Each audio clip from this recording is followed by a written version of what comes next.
Hey guys, in this video we will discuss about the Rh blood group. So this is our RBC, and on the surface of RBC there are many antigens are present.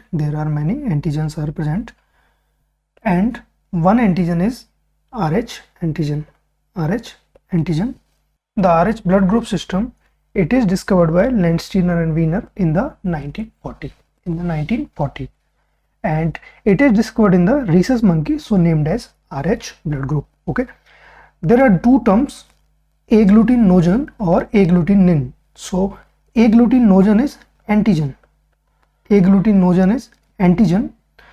both of these terms have gen in the last, so these are antigens, and agglutinins, these are antibodies. It is the alternate name for antibodies. Okay, in the Rh blood group we have three antigens, C, D and E, but the D1, it is the most significant.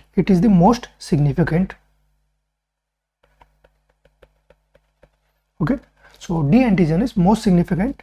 Someone is Rh positive, means there is presence of D antigen, and someone is Rh negative, then there is absence of D antigen. So and D antigen is absent in Rh negative people. Okay, naturally we do not have any antibodies in our body for Rh antigen, but there is a case called as Rh incompatibility. Let's have a look at.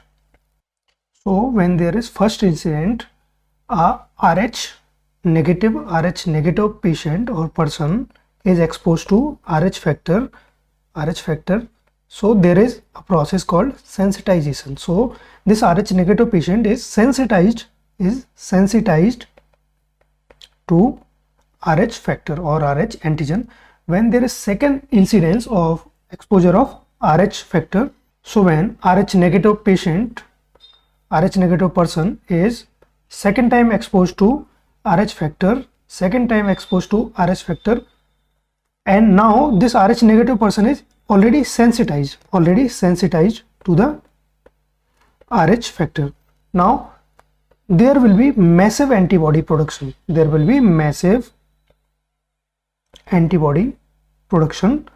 These antibodies are produced against the Rh factor. So now Rh antigen and antibody, they will bind together, and there is a reaction, and in this reaction RBCs, the foreign RBCs that contain the Rh factor, they will be destroyed. So there will be a destruction of RBCs. Okay, so these are the processes that are happening in Rh incompatibility. Now look at a condition called as erythroblastosis fetalis. So in the erythroblastosis fetalis, in first pregnancy, the mother is Rh negative and she is bearing Rh positive child. On the time of delivery, there is Rh factor exposure to the mother. Why?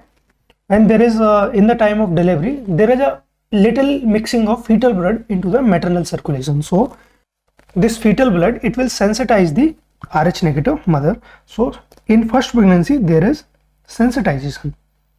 Now in the subsequent pregnancy, in the second pregnancy or subsequent pregnancy, there is again Rh positive child and the Rh negative mother, but this time the mother is already sensitized. So there will be massive antibody production, and these antibodies, they cross the placenta and they will destroy the fetal RBC. RBCs inside the fetus. Okay, now due to destruction of these fetal RBC, because when there is a massive destruction of RBC, there is need of more and more new RBCs. So our bone marrow is not able to complete the demand. So there is immature RBC, they will come into the circulation, and these immature RBC, they are called as blast forms. So immature RBC come into the circulation, so the name is erythroblastosis fetalis. Like erythroblast, they are coming in the circulation of fetus. So this is called as erythroblastosis fetalis. Okay, So the NTD is given to the Rh negative mother before delivery.